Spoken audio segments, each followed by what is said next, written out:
कि अगर विपक्ष एक बार को ये कह दे कि हम विपक्ष की प्रधानमंत्री पद की जो उम्मीदवार हो मायावती होंगी, भाई राहुल गांधी के नाम पर सहमति नहीं बनेगी तो मायावती के नाम पर सहमति बन जाएगी। लोगों का इस देश में ये भी पता चल जाएगा लोग कितने महिला प्रेमी हैं, कितने दलित प्रेमी हैं, कितने लोग चाहते हैं दलित प्रधानमंत्री भारत का बने, कितने लोग चाहते हैं कि महिला प्रधानमंत्री बने। तो ये भी पता चल जाएगा, लोगों की पोल भी खुल जाएगी, ये भी सच्चाई पता चल जाएगी कि कांग्रेस जो अपने आप को दलितों का सबसे बड़ा हितैषी बना रही है और जो कह रही है कि हमने राष्ट्रीय अध्यक्ष मल्लिकार्जुन खड़गे कांग्रेस के जो है वो दलित बना दिए तो प्रधानमंत्री बनो। यार कौन सी आप बता रही है? मायावती देश की सबसे बड़ी नेता दलित समाज की हैं, अगर उनको आप प्रधानमंत्री पद का प्रत्याशी घोषित कर देंगे तो मैं निसंकोच कह रहा हूं कि मोदी को आप 100% हरा देंगे।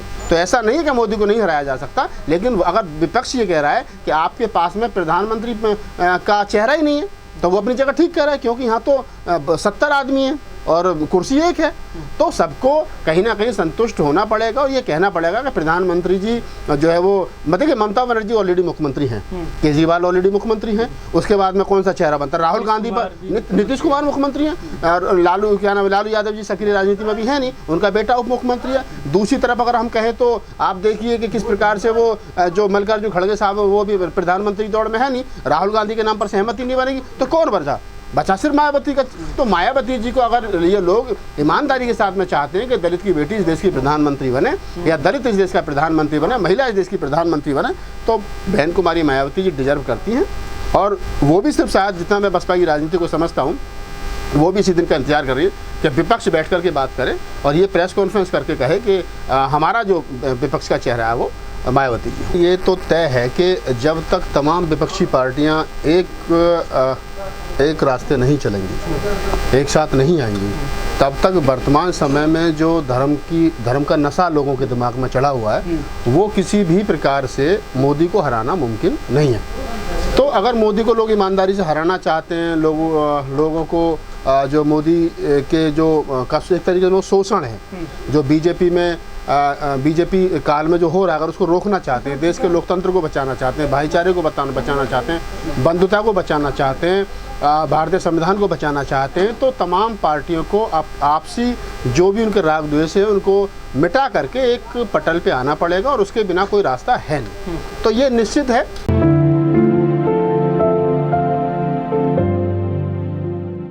उसमें सबसे बड़ी जो राजनीतिक दल है वो बहुजन समाज पार्टी है, उन्होंने दूरी बना रखी है। और आज जिस प्रकार के संकेत परसों जिस प्रकार के संकेत अखिलेश यादव ने दिए थे, आज जिस प्रकार के संकेत जो है वो मायावती जी ने दिए हैं, तो उससे लग रहा है कि निकट भविष्य में बसपा भी इस गठबंधन का हिस्सा बनेगी और शायद हो सकता है कि जो बसपा सुप्रीमो मायावती वो कुछ स्पेशल ट्रीटमेंट चाह रही हों, उनके मन में ये ख्याल हो, ये बात हो कि जो विपक्ष है वो मुझे प्रधानमंत्री का चेहरा जो है वो कहीं ना कहीं घोषित करे। वो डिजर्व भी करती है, हम कहें तो इस बात को, क्योंकि भाई हर प्रदेश में उनका वोट है, शेड्यूल कास्ट की वो सबसे बड़ी नेता हैं और उसमें भी खासतौर से चमार कम्युनिटी अकेली ऐसी है, जाटव चमार महार या जो हर स्टेट में मिलेगी, हर जिले में हर गांव में मिलेगी। तो अगर विपक्ष ये चाहता है कि उसको मोदी को हराना है और शेड्यूल कास्ट का वोट जो है वो लेना है, तो ऐसे में चाहिए कि वो मायावती जी से बैठ कर के बात करें। आज जिस प्रकार की स्टेटमेंट बसपा सुप्रीमो मायावती ने दी है कि विपक्ष की जो मतलब कार्य है वो संतोषजनक नहीं है, वो 80 सीट वाले उत्तर प्रदेश को नज़रअंदाज कर रहे हैं, तो इसका सीधा संकेत बहन जी का यही है कि वो भी ये चाहती है कि बात बने, तरीके से बने, लेकिन उसमें पहले चीज़ें तय हो जाएं कि जगजीवन राम जैसा हाल ना हो जाए कि पहले ये कहा जाए कि हम कांग्रेस को हराने के लिए तमाम दल एक मंच पर आए और फिर जगजीवन राम को जो है वो प्रधानमंत्री बनाएंगे, बाद में चरण सिंह जी को बना दिया गया। तो वो चीज़ें पहले से तय हो जाएँ। तो विपक्ष में हर पार्टी की अपनी भूमिका है और हर पार्टी अपना जो उसकी जिम्मेदारी है वो उसको अच्छे तरीके से निभाए। और फिर देखिए कि मोदी को हराना ज़्यादा बड़ी बात नहीं है, क्योंकि उनके पास में 40% के आसपास वोट है, 60% वोट जो अभी भी विपक्ष के हाथों में है। तो आप अगर विपक्ष एक मंच पर आ जाएगा तो 60% वोट एक जगह आ जाएगा, और जब वोट एक जगह आ जाएगा तो फिर मोदी तो फिर वहीं गुजरात पहुंच जाएंगे। इसमें कोई बहुत बड़ी बात थोड़ा ही है। बिल्कुल आपका सवाल जायज़ है कि बहन जी के लिए हमेशा ट्विटर पर एक ट्रेंड चलता है, बहन जी ट्विटर पर ट्वीट करके बैठ जाती हैं। बहुत सारी चीज़ें हैं ऑलरेडी, मैं मानता हूँ, लेकिन वर्तमान समय की जो राजनीति है, अब हर आदमी ने कहीं ना कहीं कुछ ना कुछ गलतियां तो कर रखी हैं, तो आपको भी पता है, मुझे भी पता है।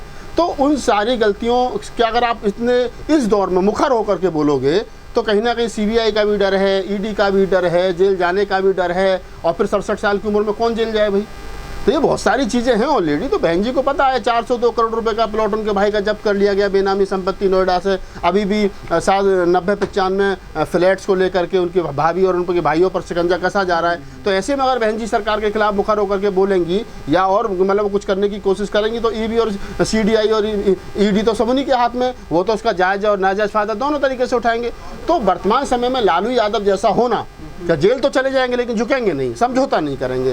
तो जब तक विपक्ष में चाहे बहन जी है, चाहे अखिलेश यादव है, चाहे और वो तमाम लोग हैं, ईडी और CBI का डर उनके मन मस्तिष्क से निकले, वो लड़ें, जेल जाना पड़े जेल जाएं, लेकिन अगली पीढ़ी को इस देश की राजनीति में सक्रिय करें और कम से कम समाज को पिटने और कुटने से बचाएं। लेकिन बहन जी एक मेयर नहीं जिता पाई है इस बार यूपी में, आप PM की बात कर रहे हैं। देखिए, मेयर जिताना अलग चीज़ है। मेयर के चुनाव में शहरी, हाँ मैं बता रहा हूँ आपको, पिछली बार 2 मेयर थे। सुनीता वर्मा थी मेरठ से, शेड्यूल कास्ट सीट पर, 80 सीट पर जीती थी। एक अलीगढ़ से थे, वो मुस्लिम थे, लेकिन इस बार एक भी नहीं आया। एक बार मुस्लिम जीत, लग रहा था कि साथ सहारनपुर जो है वो जीत जाएंगे। लेकिन मेयर के चुनाव में क्या होता है कि शहरी वोटर होता है, और शहरी वोटरों में हमेशा से जो है वो बीजेपी की पकड़ रही है, क्योंकि समर समाज के लोग ज़्यादा रहते हैं। और जो लोग ये कह रहे हैं कि मायावती जी नहीं जिता पाए, तो फिर अखिलेश यादव के कितने जीत गए, ये भी सवाल खड़ा होता है। और जिस राहुल गांधी को आप बार बार प्रमोट कर रहे हैं, या जिस मल्लिकार्जुन खड़गे साहब को आप प्रमोट कर रहे हैं, जिस कांग्रेस को आप कर रहे हैं, तो फिर उनके कितने जीत गए, ये भी सवाल खड़ा होता है। अगर मायावती के नहीं जीते तो फिर अखिलेश यादव के भी नहीं जीते, फिर कांग्रेस के भी नहीं जीते, फिर तो जीते किसके? 17 के 17 जीते तो बीजेपी के। तो फिर तो बीजेपी को प्रधानमंत्री बना दो, फिर क्या जरूरत है? अगर मेयर के हिसाब से चुनाव से आप इसका फ्यूचर की प्लानिंग करोगे तो ऐसा नहीं है कि आज जो नहीं हुआ वो कल नहीं होगा। एक समय इस देश के अंदर ऐसा था, एक नारा लगता था, India is Indira, Indira is India. आज कांग्रेस विपक्ष में बैठने की भूमिका में नहीं है, और हो सकता है कि 2024 में या 29 में कांग्रेस फिर इस देश पर रूल करे। तो राजनीति में उठापटक चलती रहती है। आज जो राजनीति में बैठे हैं, एक समय ऐसा था 84 में के 2 सांसद थे, आज वो 300 प्लस हैं। तो ऐसा नहीं है कि राजनीति में कुछ परमानेंट है, ना तो राजनीति में सब कुछ परमानेंट होता है, और ना ही राजनीति में कोई परमानेंट दोस्त होता है, ना कोई राजनीति में परमानेंट दुश्मन होता है। नागपाल जी, आपकी नज़र में ज़्यादा बेटर खड़गे रहेंगे PM पद के उम्मीदवार या मायावती रहेंगे? मायावती जी रहेंगे 100%। और मेरी नज़र में क्या, खड़गे साहब दबंग नेता हैं, हम उनका सम्मान करते हैं, बुद्धिजीवी हैं, मजबूत हैं। लेकिन अगर प्रधानमंत्री की बात कही जाए तो एक, मैं कह रहा हूँ कि चलिए, मैं अपनी बात नहीं कह रहा, मैं अपनी राय नहीं दे रहा, लेकिन एक बार सर्वे करा लिया जाए देश के अंदर कि अगर 2 उम्मीदवार हैं, आप खड़गे, मल्लिकार्जुन खड़गे साहब और बहन कुमारी मायावती जी, तो किसको आप प्रधानमंत्री मतलब पसंद करेंगे? तो निश्चित रूप से बसपा सुप्रीमो मायावती जी के लिए ज़्यादा लोग लाइक करेंगे, क्योंकि उनके पास में अपना वोटर है। और मल्लिकार्जुन खड़गे साहब के साथ जो वोटर है वो कांग्रेस का वोटर है। तो कांग्रेस का वोटर जो कहीं ना कहीं राहुल गांधी को पसंद करेगा, सोनिया गांधी जी को पसंद करेगा, प्रियंका गांधी को पसंद करेगा, वो मायावती को क्यों पसंद करेगा? तो मल्लिकार्जुन खड़गे साहब के साथ पार्टी है, जन समर्थन नहीं है। पार्टी के लोगों ने वोट दे करके उनको लोकतांत्रिक तरीके से राष्ट्रीय अध्यक्ष बना दिया, ये बात अलग है। लेकिन अगर आम लोगों से पूछा जाए तो उत्तर प्रदेश में तो अभी आधे से ज़्यादा लोगों को यही पता नहीं कि मल्लिकार्जुन खड़गे साहब है कौन हिंदी भाषी क्षेत्र में। तो लेकिन मायावती को आप देश के किसी को नहीं मानोगे, मायावती हाँ जानते हैं।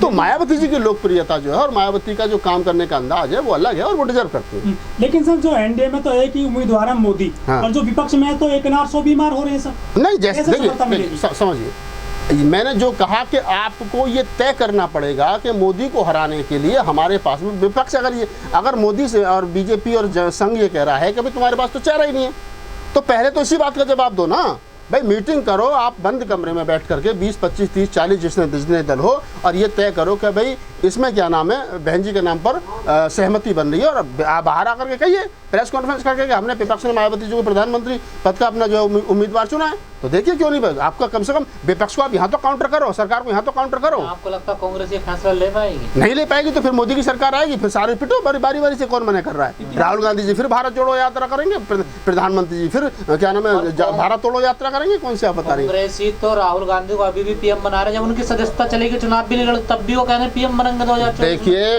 अब ये तो वही वाली बात है ना भाई, कोई लोकतंत्र है, लोकतंत्र में हर आदमी को अपनी बात रखने का अधिकार है, ये हमारा फंडामेंटल राइट्स है। लेकिन फिर भी क्या जो हम बोल रहे हैं वो संभव है? क्या ऐसा हो सकता है?